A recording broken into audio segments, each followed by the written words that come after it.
Okay, all right, so we're up. So we talked about the end of the war last time, the surrender at Appomattox. Now, um, let's see. So I mentioned how at the time Grant was very magnanimous, which means like that word means like he's generous to the losers in this case.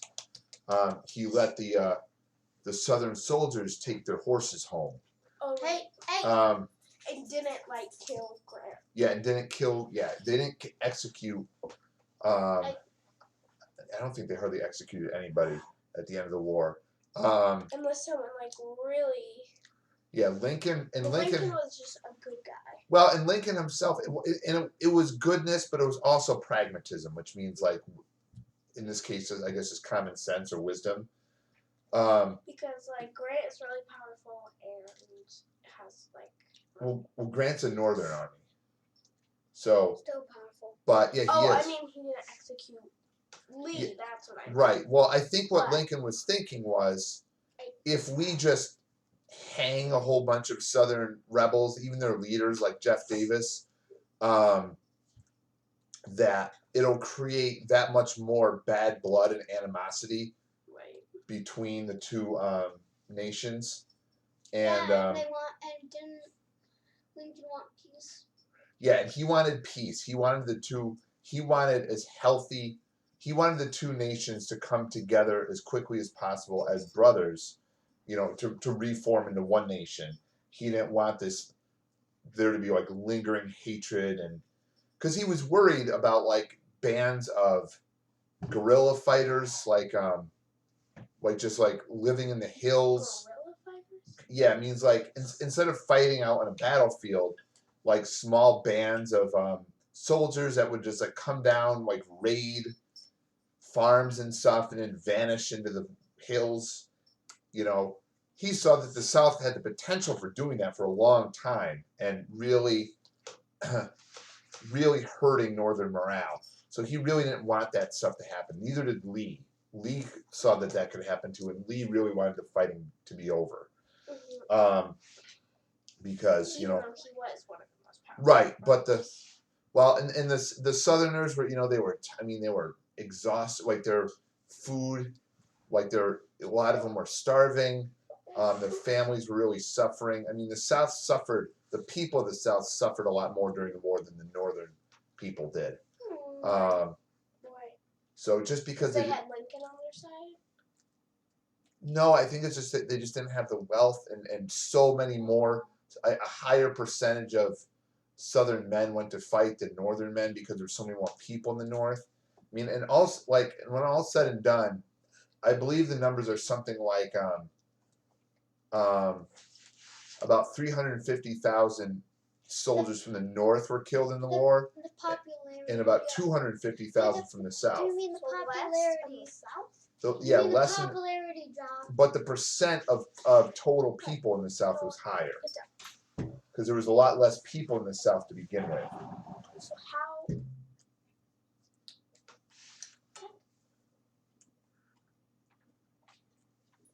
Well, there was less people total in the South. So that's why less was killed? Yeah, but it still might be a higher percentage. What does that mean? Popularity? No, let's just forget that because it's just kind of math, and it's not real important. But either way, the South is defeated. Now, Lincoln, he had suffered a lot during the war. We talked about how hardy he was beforehand. I mean, he was campaigned in his first election under they called him the rail splitter for working on railroads. He was, as B mentioned, he was a good wrestler. It was me. Well, I think you both mentioned it. It doesn't matter. But either way, being in office, presiding over this war had been incredibly difficult for Lincoln. He had there was a lot of strife between his cabinet members. William Seward always kind of wanted to upstage him. Especially Salmon Chase really wanted, was also sort of chafing at the bit. And Lincoln ended up putting him on the Supreme Court. Well, he was a good, he was a good judge or whatever, but also I think because so he wouldn't be a rival to Lincoln specifically anymore, because the Supreme Court is a lifelong term. Okay, please don't. Wasn't the 9 justices are on the Supreme Court? What's that? The 9 justices. Yeah, the 9 justices. Yeah. And a lot of years later, there was Thurgood Marshall, who was the first black man. Yes, that is correct, but that is a lot of years later. Like sense. Thurgood Marshall is his name. Okay. I don't learn about these people. Okay.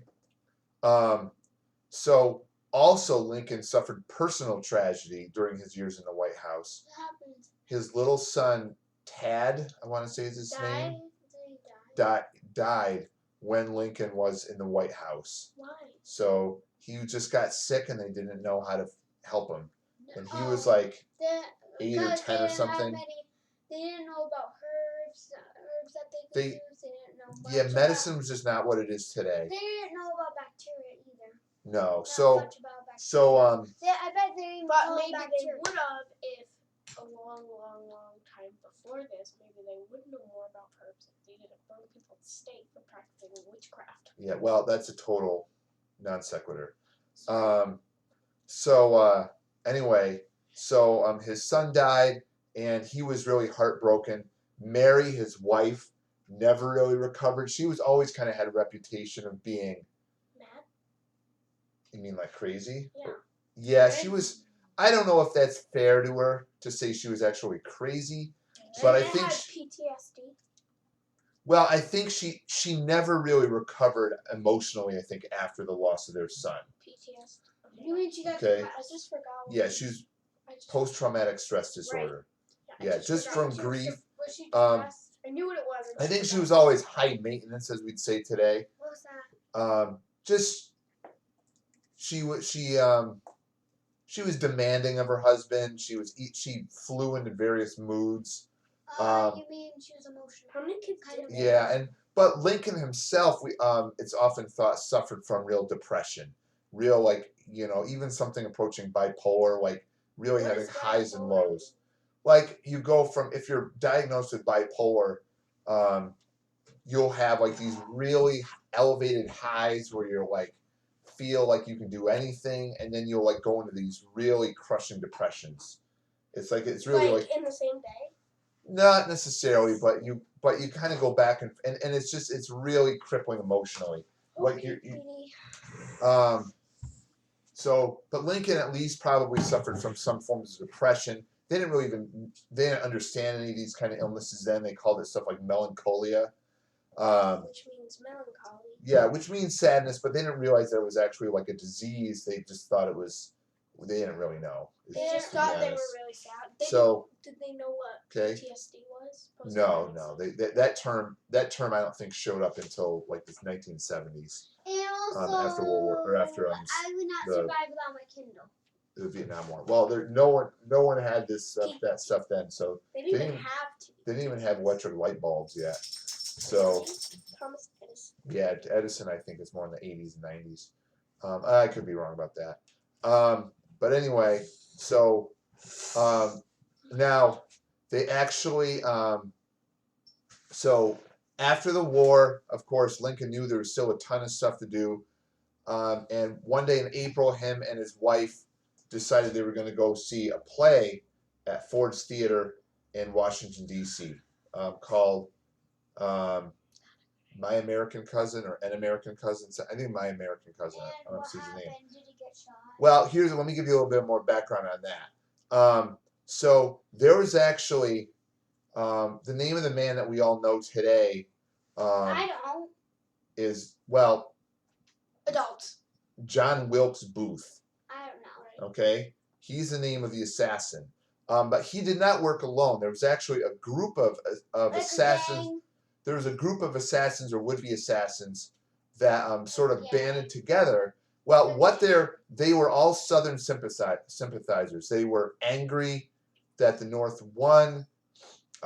they felt like Lincoln was a tyrant. In other words, they saw Lincoln as a like an evil king.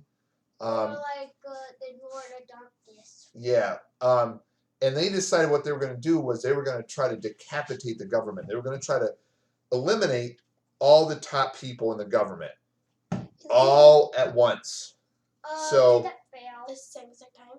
the same time, the same day. Did they, Well, I did mean, they fail or not? What do you mean, like the president, then the whole government? Well, they were going to try to kill. Yeah, they were going to try to kill all the top people in the government.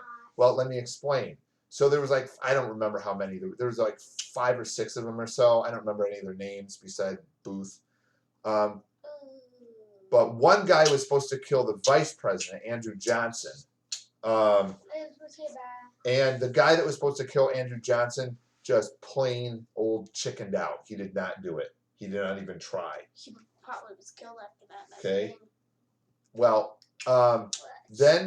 Two chickens. Okay, shh, please don't make that noise. Then there was another man whose job was to kill Seward. He was the Secretary of State, and an incredibly well-respected, powerful, intelligent politician. He had been since well before Lincoln. Very wise. Yes. So he went to Please let me talk. Okay. So this assassin went to Seward's house. Seward, however, was in bed because recently he had like fallen out of a carriage or something, gotten in a carriage crash, something like that, and hurt himself pretty bad, and part of his body was in a cast. And did he kill him? Well, what happened was the assassin came in and he actually ended up stabbing Seward before he was stopped, but Seward survived his injuries partially because he was like, I think because of he was already injured and like the assassin wasn't able to get at him very effectively. It was like screw assassin. Yeah, like the assassin failed, So it basically. Didn't, It didn't kill Seward. But he was still. So I don't remember the extent of his injuries. Wouldn't you get stabbed in your throat and die? Yeah, I mean you could. Usually, yeah, but I don't think he got stabbed in the throat. I don't remember. The man got stabbed in the stomach. Ugh. I don't remember what his injuries were exactly. If you're curious, you can always Google it later.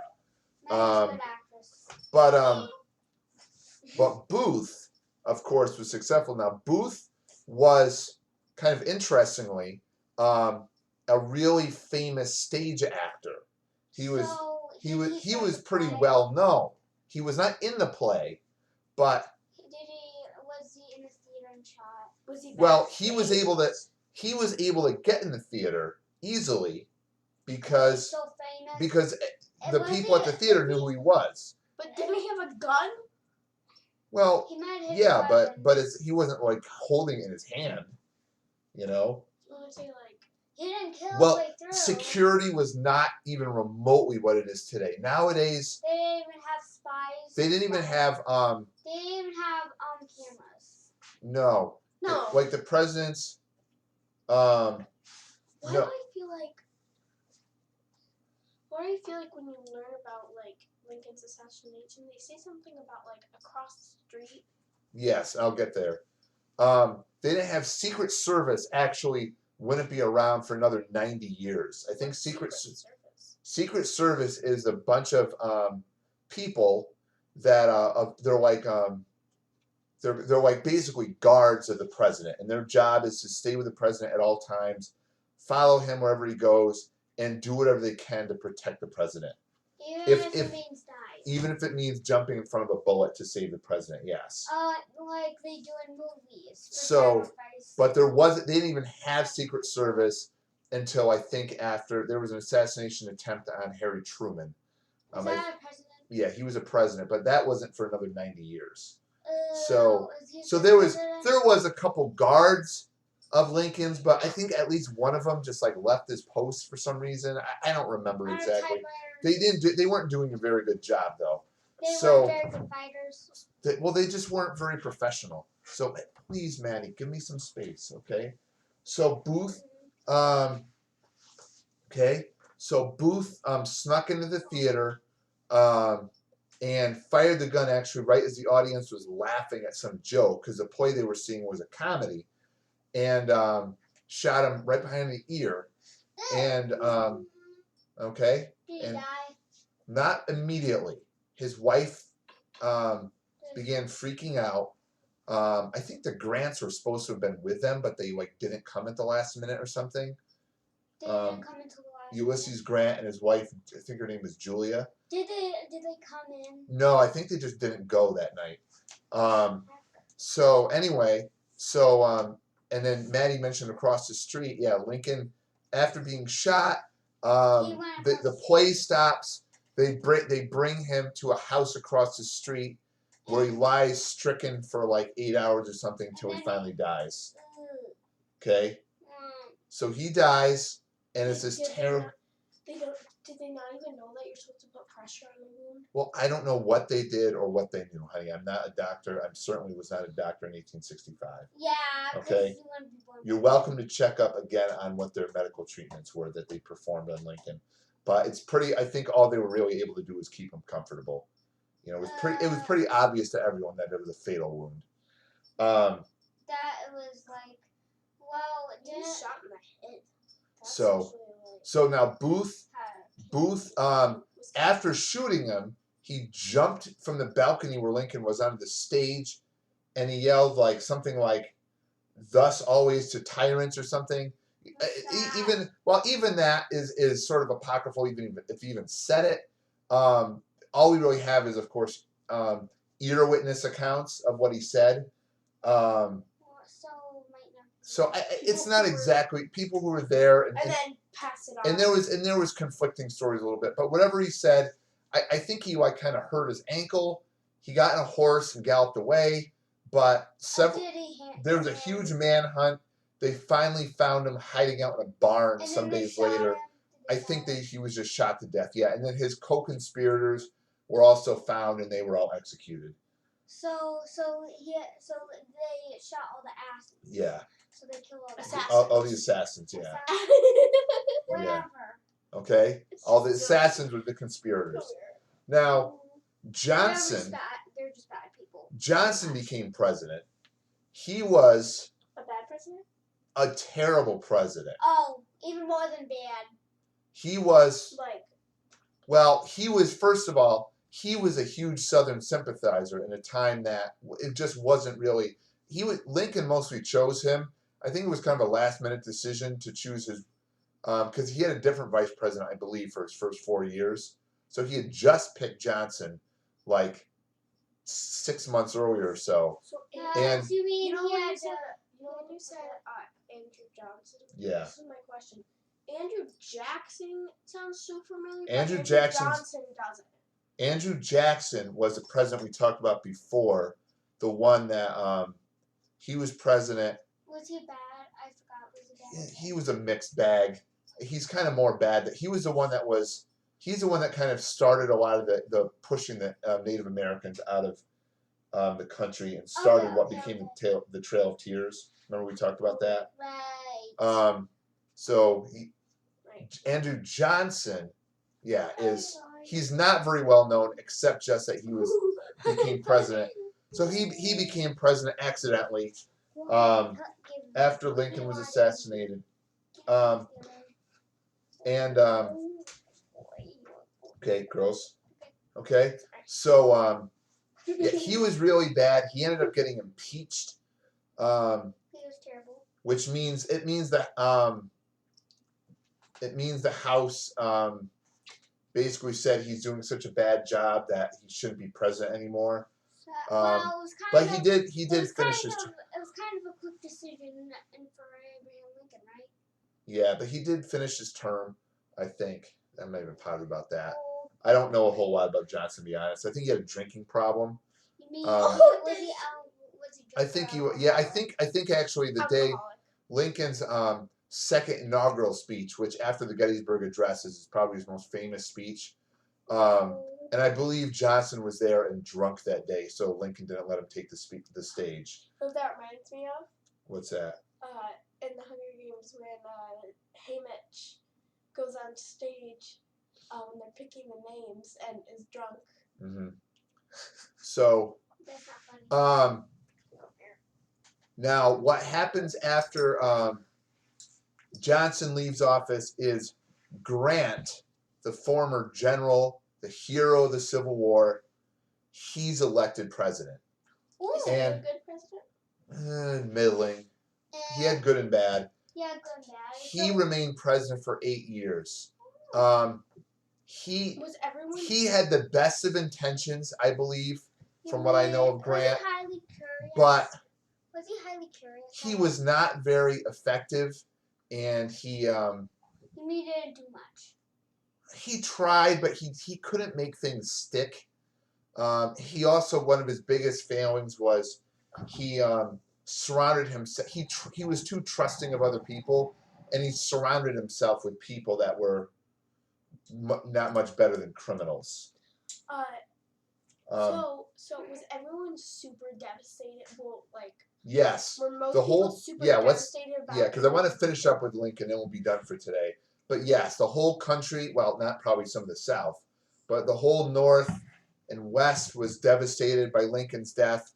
Because he was famously, a good man. He was a great man. yeah, he famously took a train from D.C. where he was killed back to Illinois. Well, when he was dead. Yeah, like there was like a funeral train, like a funeral procession, basically train. Was he in a coffin? Yeah, and the it went all over the. I think the train went. I don't know his exact route, but it went quite a few places. Before. So you mean his home? Was his family alive? His wife and his oldest son were still alive. His wife, I believe, she even ended up going to a mental institution and dying there. Although I could be wrong about that. Because she was just so insane. Because after her husband, first after her son, and then and remember they also had a son that died as a baby. Was it? Oh, so she's like filled with depression. Yes, he was really depressed, and then he had another son that lived to I think it was the only son that lived to adulthood. You know what? The wife needed a PD. But one last point I want to make, and this is why I don't remember if this is the train must have gone through New York City, because either way, wherever the train went. So I apologize for not having this fact correctly, right? But this much I know, that a little boy from an apartment window, or from the window of his house, was watching the train go by, and that little boy was little Teddy Roosevelt. Oh, didn't Teddy Roosevelt have the Teddy named after? Much later, so we'll stop there, and we'll get to Grant's presidency, we'll get to Grant's presidency and the Indian Wars and the final defeat of Native Americans next time. That's so sad. Okay, you want to stop us? Teddy Roosevelt saw Abraham Lincoln. That's probably one of the reasons he was. Bye. Bye. Bye.